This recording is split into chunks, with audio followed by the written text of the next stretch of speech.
Be sure to click on the link in the description to find all of these blueprints. You can either go directly to the downloadable PDF files, or you can go to the video which explains how to print these out to a 1:1 scale. So the next step, if you want it to be very stable, you can make a circle just like this. If you don't have a scrap piece, then you just, use the same method.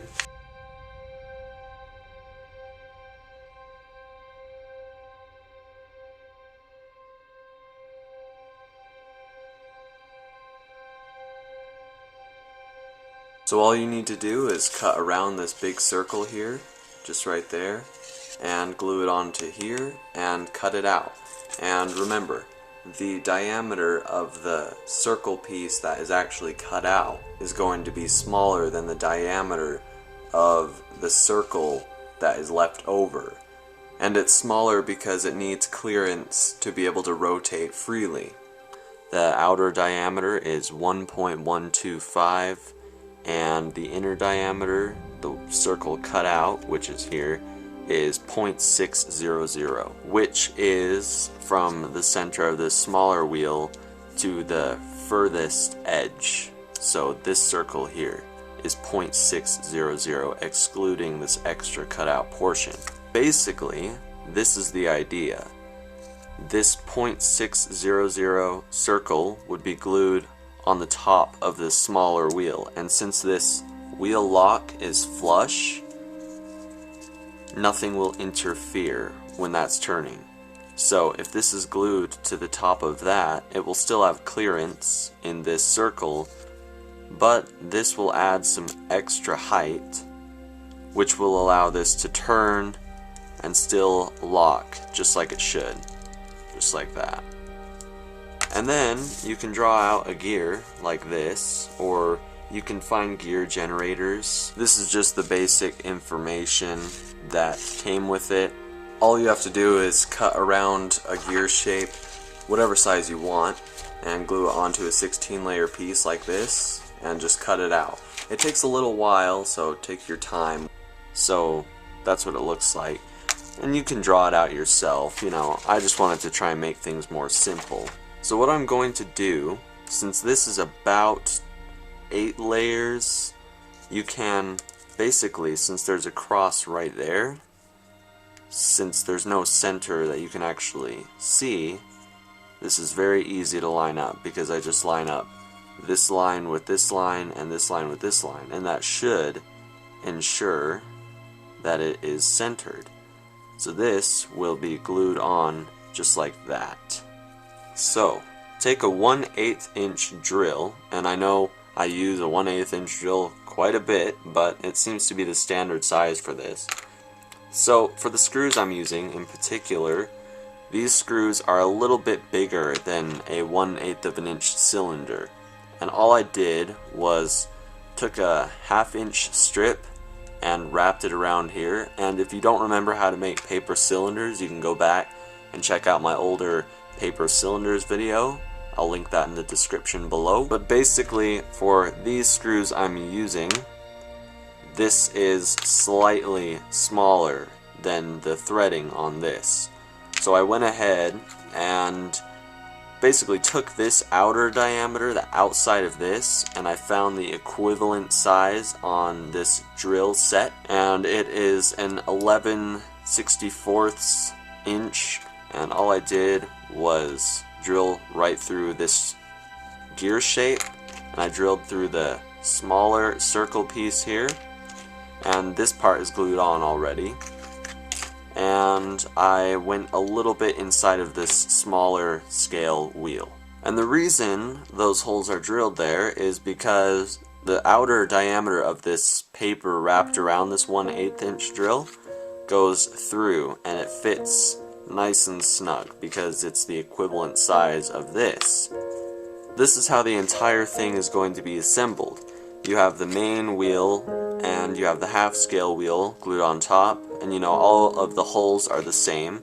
The one that fits the outside diameter of this paper cylinder here. So this smaller circle will be glued on the top of this half scale wheel, just like that. And then after that's centered and everything, this paper cylinder, and you would trim it a little bit, would go right there. So you would just glue that into place. And this screw will be permanently glued to this gear shape. So the diameter is slightly bigger so it can fit inside, and you can put some epoxy around it so it will be stable, and you can trim this down a little bit. And basically how this entire thing is going to work is you're going to have the cylinder here, and everything will go through here just like this, and when it's finally through there like that, since this screw will be permanently glued in this large gear, and this will be trimmed down obviously, this will just thread right through there, and I will show you how to thread everything once everything's glued in place. As you can see, the cylinder obviously needs to be trimmed, but this larger diameter circle on here does not interfere with this lock right there, because that would be pointless if it didn't work. And as you can see, this cylinder is going through the smaller circle on the top of the half scale wheel. So it basically just fits in there like this. You have to kind of push the lock out of the way, and it will look something like that. So if you rotate this around, you can hear the little click every time it locks. So, well, you can kind of hear it, but so this rotates around and stops itself just like that. And then to take this apart, you just rotate it around until you can feel it is unlocking the lock, and it should slide right out. So the little small cylinder is trimmed to the correct height, and the way you can find that out is using the thickness of your gear. So just put it over it, just like that. And usually, this is the part that I cut off, it would come up about this high.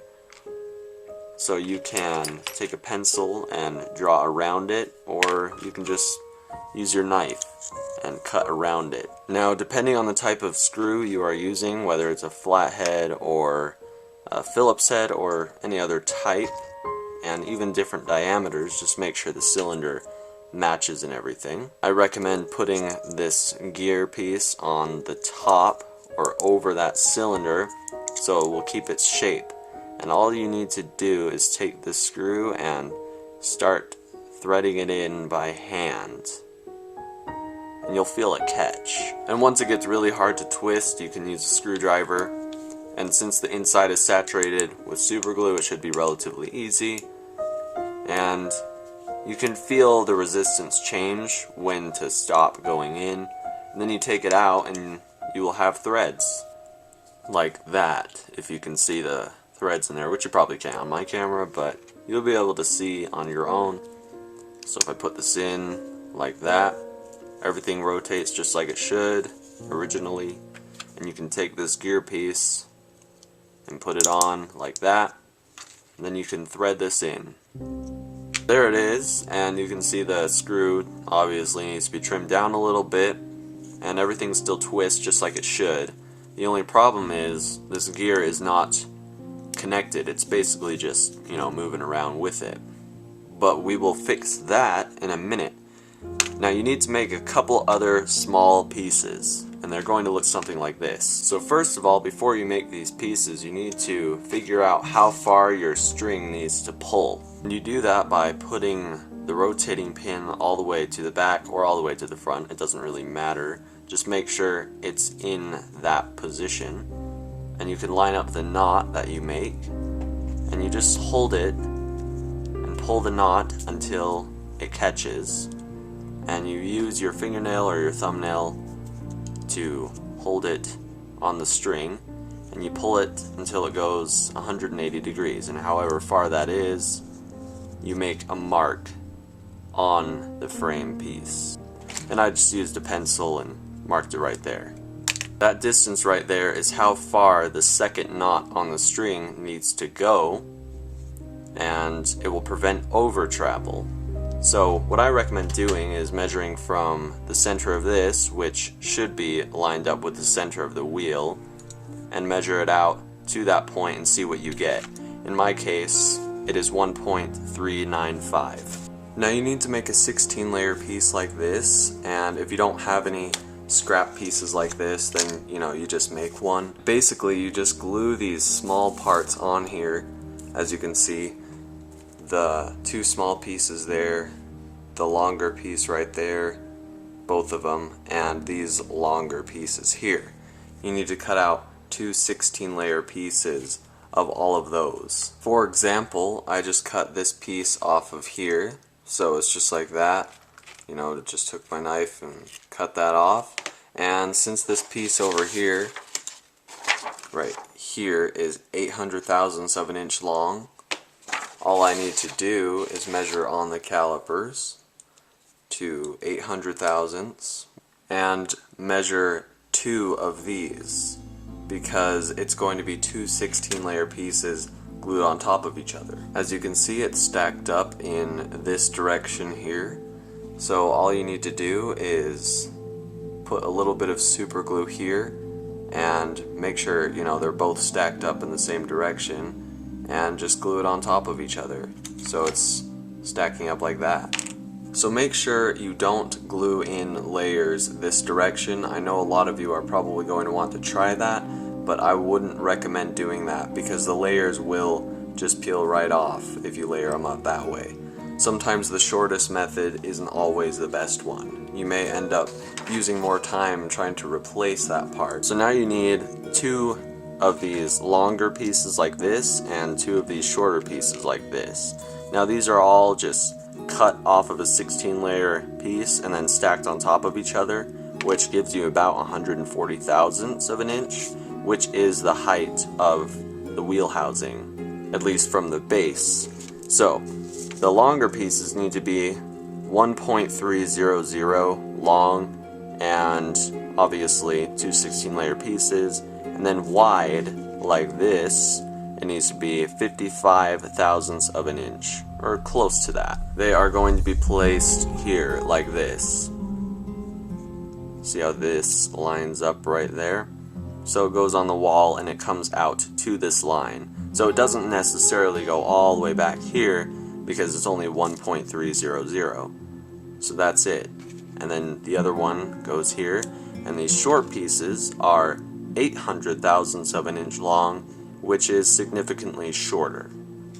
But they both glue onto the wall just like that as well. Now the reason these pieces are being put here is to stabilize the string so it's not rubbing against this part here and causing additional pointless friction. It basically keeps everything stable. So the knot and the string can fit between the gap that this creates when these are glued on there perfectly fine. Now, the reason we have this marked here is so we can stack up another piece that is slightly thicker, and this is not very good looking quite yet. I haven't polished it up and I haven't even made the other one yet. But those go here, and that only allows the string to go through, but it does not allow the knots to go through, which obviously prevents the over travel.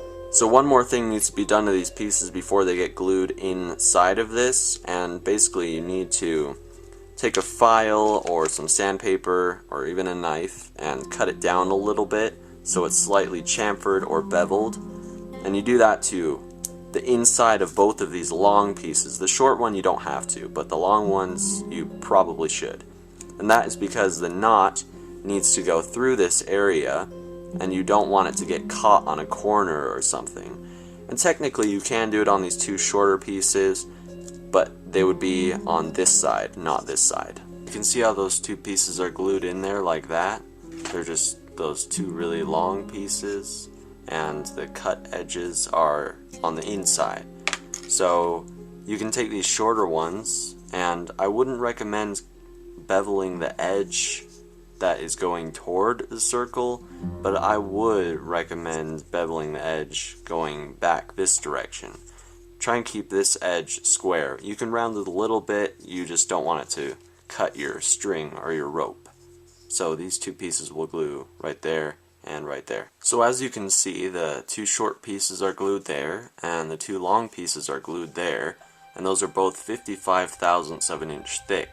So now you can stack up two 16-layer pieces that are 85 thousandths of an inch thick, and that could vary just a little bit depending on the thickness of the string you're using. This is what it looks like. I'm going to polish it just a little bit more, but as you can see, it fits right here like that.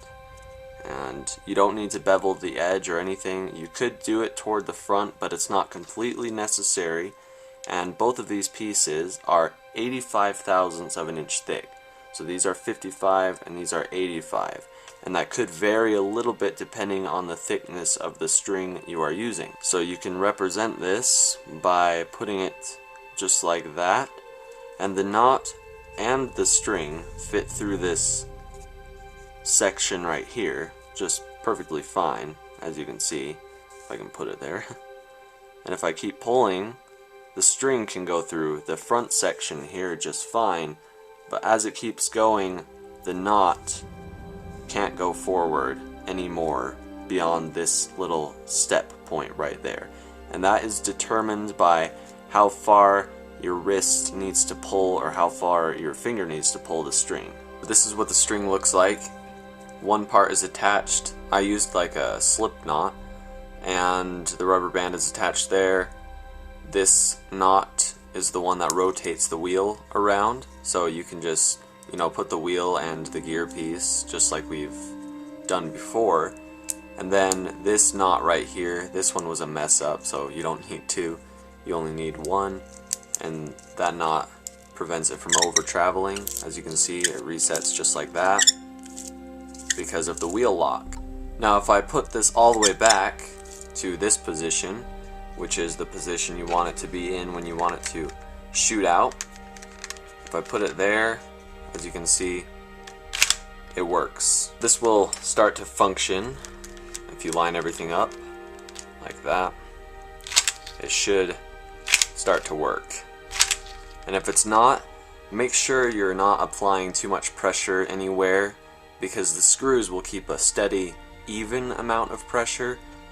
So you just want to make sure you're not holding somewhere that is preventing the lock from moving. I was doing that before actually, because I haven't drilled the hole there yet, because I put a blueprint layer over this.